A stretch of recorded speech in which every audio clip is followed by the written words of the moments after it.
Hello friends, welcome to your YouTube channel English family 87। So अज की इस video के विच देखो आप करांगे जिहड़ा अज दा अपना क्वेश्चन है BA and BCA semester 5th का ऑल माई सन्स आप जिहड़ा प्ले किया सी। जेकर उसकी तुहानूं थीम आ जाए, टाइटल आ जाए, या फिर difference between social ethics and business ethics जिहड़े पुछ लिया जाए तो तुसीं सिर्फ यही एक आंसर देवोगे। सो देखो शुरू करते हैं। The major theme of the play is the conflict between self interest and the wider responsibilities. इस प्ले की जी थीम है, मेन थीम है, वो एक झगड़ा दिखाया गया अपन कन्फ्लिक्ट है कि विचकार बिटवीन सैल्फ इंट्रस्ट होंगे अपना मुनाफा, मतलब कि अपना मुनाफा देखना, अपने मुनाफे को अगे रखना, एंड द वाइडर रिस्पोंसिबिलिटीज़ अते जिहड़ी बाहरी अपनी दुनिया की अपनी सोसाइटी है उस दे प्रति अपनी जी रिस्पोंसिबिलिटीज़ ने वो, मतलब कि दो चीज़ां दसिया गई ने, एक तो सैल्फ इंट्रस्ट कि आप अपना मुनाफा देखते हैं, या फिर वाइडर रिस्पोंसिबिलिटीज़ या फिर आप जिहड़ियां बाहरलियां अपनियां जिम्मेवारियां ने आप उन्होंने अगे रखते हैं। वो जिम्मेवारियां किहड़ियां ने, दैट पीपल ओव जिन्हां दा मतलब जिहड़े लोग ने पीपल ने वो देनदार ने, टू द सोसाइटी वो अपनी सोसाइटी प्रति अपनी जिम्मेदारियां, इन विच दे लिव जिस सोसाइटी दे विच वो रहिंदे ने। This conflict is mostly performed through the characters of Joe, Chris and the dad Larry. तो जिहड़े ये कन्फ्लिक्ट है, जिहड़ा झगड़ा दिखाया गया है सैल्फ इंट्रस्ट और वाइडर रिस्पोंसिबिलिटीज़ का, वो इस प्ले दे विच आपां नूं तीन जिहड़े मेन करैक्टर ने उन्हां दे करैक्टर के थ्रू दिखाया गया। मेन एक तो जॉय केलर हो गया, क्रिस केलर हो गया एंड डैड लैरी, अते जिहड़ा लैरी है मरिया होया। जॉय दे बेटे ने क्रिस ते Larry. Joe Keller is a modern businessman, जिहड़ा जॉय केलर है वो एक मॉडर्न बिजनेसमैन है। He has put all his energies into making money and building up his business. उसने अपनी जिहड़ी सारी एनर्जी है वो किस उपर लगा दी, किहदे विच लाती, मेकिंग मनी पैसे बनाउण दे विच लाई है, and building up his business ते अपने बिजनेस नूं खड़ा करन दे लई पूरा जोर है मतलब उसने जिहड़ा लाया है। He supplied defective cylinder heads to the air force, उसने एयरफोर्स नूं जिहड़े डिफेक्टिव सिलेंडर ने, खराब सिलेंडर ने जिहड़े वो भेज दिते। ही न्यू दैट वो जानदा सी, ही न्यू दैट डूइंग सो कि अजिहा करन दे नाल कुड इंडेंजर द एयरफोर्स, कि अजिहा करन दे नाल एयरफोर्स है जिहड़ी उसनूं खतरा हो सकता है। But he only thought about his business, पर उसने सिर्फ अपने बिजनेस के बारे सोचा कि सिलेंडर उन्होंने मंगे ने उन्होंने जवाब ना दिता जाए, सिलेंडर भेज दो बस ਜਿਹੇ ਜਿਹੇ भी है, अपना मुनाफा देखा। That if he did not send the cylinder heads, जेकर मतलब वो सिलेंडर कहता ना भेजदा, his order would be cancelled, तो जोड़ा उसका ऑर्डर है एयरफोर्स ने उसको ऑर्डर दिता सी सिलेंडर मंगवाए थे तो वह कहता कैंसल हो जाता। इस तरह जेकर वो कैंसल हो जाता तो उसके बिजनेस में घाटा पै जाना सी, इसलिए उसने डिफेक्टिव सिलेंडर ने, जोड़े खराब सिलेंडर उही भेज दिते सी एयरफोर्स में।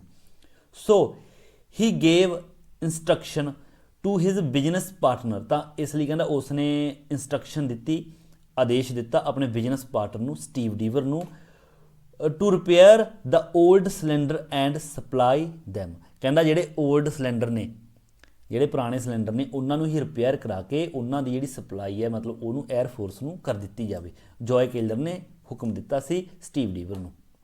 द प्लेन्स क्रैशड, जिहड़े प्लेन सी जहाज़ सीगे जिहड़े वो क्रैश हो गए due to these faulty cylinders, मतलब उन्होंने खराब सिलेंडर के करके, क्योंकि खराब सिलेंडर उन्होंने सप्लाई करते तो सिलेंडर जिहड़े फट गए तो इसलिए जहाज़ ने जिहड़े वो क्रैश हो गए एयरफोर्स के।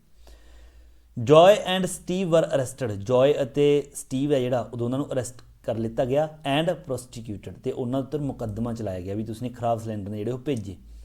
Joy put all the blame on Steve, तो जिहड़ा जॉय है उसने सारा जिहड़ा ब्लेम वो स्टीव डीवर के उपर लाता कि मैं सिलेंडर भेजन दे विच मेरा कोई हथ नहीं, स्टीव डीवर ने ही भेजे ने।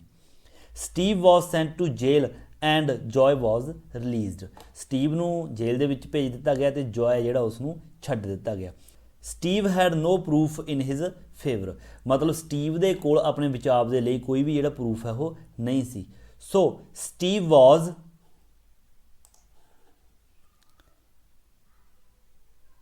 Saint to prison for a long time, इसलिए स्टीव नूं जेल दे विच भेज दिता है लंबे समय के लिए। when Joy's elder son Larry comes to know about his father's guilt that 21 pilots had died because of his father, ਜਦੋਂ ਉਸ ਦੇ ਵੱਡੇ ਬੇਟੇ ਨੂੰ, ਜੋਏ ਦੇ ਵੱਡੇ ਬੇਟੇ ਲੈਰੀ ਨੂੰ ਪਤਾ ਚੱਲਿਆ ਕਿ ਜਿਹੜਾ ਉਸ ਦਾ ਫਾਦਰ ਹੈ, ਉਸ ਦੇ ਫਾਦਰ ਦਾ ਇਹ ਜਿਹੜਾ ਗਿਲਟ ਹੈ, ਅਪਰਾਧ ਹੈ, ਇਸ ਬਾਰੇ ਪਤਾ ਚੱਲਿਆ ਕਿ 21 ਪਾਇਲਟਸ ਨੇ ਜਿਹੜੇ ਉਹ ਮਾਰੇ ਗਏ ਬਿਕੋਜ਼ ਆਫ ਹਿਸ ਫਾਦਰ, ਕਿਉਂਕਿ ਉਹਨਾਂ ਨੇ ਡਿਫੈਕਟਿਵ ਸਿਲੰਡਰ ਭੇਜ ਦਿੱਤੇ ਸੀਗੇ। ਹੀ ਕਮਿਟਡ ਸੁਸਾਈਡ, ਤਾਂ ਉਸਨੇ ਸੁਸਾਈਡ ਕਰ ਲਿਆ ਲੈਰੀ ਨੇ। ਹੀ ਵਾਜ਼ ਅ ਪਾਇਲਟ ਇਨ 에ਅਰ ਫੋਰਸ, ਉਹ ਵੀ 에ਅਰ ਫੋਰਸ ਦੇ ਵਿੱਚ ਕੀ ਸੀ, ਪਾਇਲਟ ਸੀਗਾ। ਵੈਨ ਕ੍ਰਿਸ ਫਾਊਂਡ ਆਊਟ ਹਿਸ ਫਾਦਰਸ ਗਿਲਟ, ਜਦੋਂ ਕ੍ਰਿਸ ਨੂੰ ਵੀ ਪਤਾ ਚੱਲਿਆ ਆਪਣੇ ਪਿਤਾ ਦੀ ਮਤਲਬ ਇਸ ਗਲਤੀ ਦਾ, ਹੀ ਟੂ ਕਰਸਡ ਹਿਜ਼ ਫਾਦਰ, ਤਾਂ ਉਸਨੇ ਵੀ ਆਪਣੇ ਮਤਲਬ ਪਿਤਾ ਨੂੰ ਕੋਸਿਆ। ਕਰਸਡ ਹੁੰਦਾ ਗਾਲਾਂ ਕੱਢਣੀਆਂ ਜਾਂ ਕੋਸਣਾ। ਕਾਲਿੰਗ ਹਿਮ ਅ ਮਰਡਰਡ, ਮਤਲਬ ਉਸ ਨੂੰ ਇੱਕ ਕਾਤਿਲ ਕਿਹਾ ਕ੍ਰਿਸ ਨੇ ਆਪਣੇ ਪਿਤਾ ਨੂੰ। Thus there is a clear conflict, ਤਾਂ ਇਸ ਲਈ ਇੱਥੇ ਇੱਕ ਕਲੀਅਰ ਕਨਫਲਿਕਟ ਹੈ, ਇੱਕ ਕਨਫਲਿਕਟ ਮਤਲਬ ਲੜਾਈ ਹੈਗੀ ਬਿਟਵੀਨ ਕਿਹਦੇ ਵਿਚਕਾਰ, between social ethics and business ethics. Social ethics ਮਤਲਬ ਆਪਣੇ ਜਿਹੜੇ ਸੁਸਾਇਟੀ ਦੇ ਪ੍ਰਤੀ ਅਸੂਲ ਹੁੰਦੇ ਨੇ, ਆਪਣੇ ਸਮਾਜ ਦੇ ਅਸੂਲ, ਐਂਡ ਬਿਜ਼ਨਸ ਐਥਿਕਸ, ਅਤੇ ਆਪਣੇ ਬਿਜ਼ਨਸ ਦੇ ਅਸੂਲ। ਬਿਜ਼ਨਸ ਦੇ ਅਸੂਲ ਮਤਲਬ ਕਿ ਆਪਣੇ ਬਿਜ਼ਨਸ ਨੂੰ ਘਾਟਾ ਨਾ ਪੈਣ ਦੇਣਾ ਵਗੈਰਾ ਵਗੈਰਾ ਜੋ ਵੀ ਹੈ। ਸੋਸ਼ਲ ਐਥਿਕਸ ਰਿਮਾਈਂਡਸ ਅਸ, ਜਿਹੜੇ ਸੋਸ਼ਲ ਐਥਿਕਸ ਨੇ ਉਹ ਆਪਾਂ ਨੂੰ ਕੀ ਯਾਦ ਦਿਲਾਉਂਦੇ ਨੇ, of hour duty for the country ਔਰ ਸੁਸਾਇਟੀ। ਜਿਹੜੇ ਸੋਸ਼ਲ ਐਥਿਕਸ ਨੇ ਉਹ ਆਪਾਂ ਨੂੰ ਇਹ ਚੀਜ਼ ਰਿਮਾਈਂਡ ਕਰਾਉਂਦੇ ਨੇ, ਯਾਦ ਦਿਲਾਉਂਦੇ ਨੇ ਕਿ ਆਪਣੀਆਂ ਜਿਹੜੀਆਂ ਆਪਣੀ ਕੰਟਰੀ ਦੇ ਪ੍ਰਤੀ ਕੀ ਡਿਊਟੀਜ਼ ਨੇ ਅਤੇ ਆਪਣੀ ਸੁਸਾਇਟੀ ਦੇ ਪ੍ਰਤੀ ਕੀ ਡਿਊਟੀਜ਼ ਨੇ।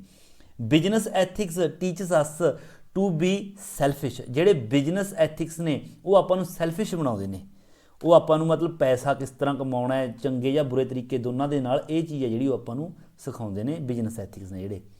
ਗਰੀਡੀ, ਉਹ ਆਪਾਂ ਨੂੰ ਗਰੀਡੀ ਬਣਾਉਂਦੇ ਨੇ, ਲਾਲਚੀ ਬਣਾਉਂਦੇ ਨੇ। And blind to all social duties, ਅਤੇ ਆਪਣੀਆਂ ਸਾਰੀਆਂ ਜਿਹੜੀਆਂ ਸੋਸ਼ਲ ਡਿਊਟੀਜ਼ ਹੁੰਦੀਆਂ ਨੇ ਸਮਾਜ ਦੇ ਪ੍ਰਤੀ, ਉਹਨਾਂ ਤੋਂ ਆਪਾਂ ਨੂੰ ਬਲਾਈਂਡ ਕਰ ਦਿੰਦੇ ਨੇ, ਅੰਨਾ ਕਰ ਦਿੰਦੇ ਨੇ, ਆਪਾਂ ਨੂੰ ਕੁਝ ਯਾਦ ਨਹੀਂ ਰਹਿੰਦਾ ਆਪਣੀਆਂ ਸਮਾਜ ਪ੍ਰਤੀ ਜ਼ਿੰਮੇਵਾਰੀਆਂ ਦਾ। There is also a theme of father son relationship, ਇਸ ਪਲੇ ਦੇ ਵਿੱਚ ਫਾਦਰ ਅਤੇ ਸਨ ਦੇ ਜਿਹੜੇ ਆਪਸ ਰਿਲੇਸ਼ਨਸ਼ਿਪ ਦਿਖਾਏ ਨੇ ਗਏ ਨੇ, ਉਹ ਵੀ ਇੱਕ ਇਸ ਪਲੇ ਦੀ ਥੀਮ ਹੈ। ਜੋਏ ਕੇਲਰ ਦ ਫਾਦਰ, ਜਿਹੜਾ ਜੋਏ ਕੇਲਰ ਹੈ ਉਹ ਇੱਕ ਪਿਤਾ ਹੈ। ਬਿਲੀਵਜ਼ ਇਨ ਦ ਪੋਲਿਸੀ ਆਫ ਸੈਲਫਿਸ਼ਨੈਸ, ਜਿਹੜਾ ਜੋਏ ਕੇਲਰ ਹੈ ਇੱਕ ਪਿਤਾ ਹੋਣ ਦੇ ਨਾਤੇ ਉਹ ਮਤਲਬ ਇਸ ਪੋਲਿਸੀ 'ਤੇ ਬਿਲੀਵ ਕਰਦਾ ਹੈ, ਸੈਲਫਿਸ਼ਨੈਸ 'ਤੇ, ਕਿ ਆਪਣਾ ਪ੍ਰੋਫਿਟ ਦੇਖੋ ਬਸ। His son Larry and Chris, ਉਹਦੇ ਜਿਹੜੇ ਬੇਟੇ ਨੇ ਲੈਰੀ ਅਤੇ ਕ੍ਰਿਸ, ਰਿਬੈਲ ਅਗੇਂਸਟ ਹਿਮ, ਉਹ ਉਸ ਦੇ ਖਿਲਾਫ ਬਗਾਵਤ ਕਰਦੇ ਨੇ ਆਪਣੇ ਪਿਤਾ ਦੇ ਖਿਲਾਫ, ਇਹ ਸੈਲਫਿਸ਼ਨੈਸ ਦੇ ਖਿਲਾਫ, ਮਤਲਬ ਉਹ ਆਈਡੀਅਲਿਸਟ ਨੇ ਨਾ। ਵੈਨ ਜੋਏ ਰਿਲਾਈਜ਼ਡ ਹਿਜ਼ ਗਿਲਟ, ਜਦੋਂ ਜੋਏ ਆਪਣੀ ਜਿਹੜੀ ਗਿਲਟ ਹੈ, ਆਪਣਾ ਗੁਨਾਹ ਹੈ, ਉਹ ਰਿਲਾਈਜ਼ ਕਰਦਾ ਐਂਡ ਤੇ ਵੀ ਹਾਂ ਮੇਰੀ ਵਜ੍ਹਾ ਨਾਲ ਮੌਤ ਹੋਈ ਹੈ ਉਹਨਾਂ ਦੀ, ਪਾਇਲਟਸ ਦੀ। ਹੀ ਕਮਿਟਡ ਸੁਸਾਈਡ, ਤਾਂ ਉਹ ਕੀ ਹੈ, ਉਹ ਸੁਸਾਈਡ ਕਰ ਲੈਂਦਾ।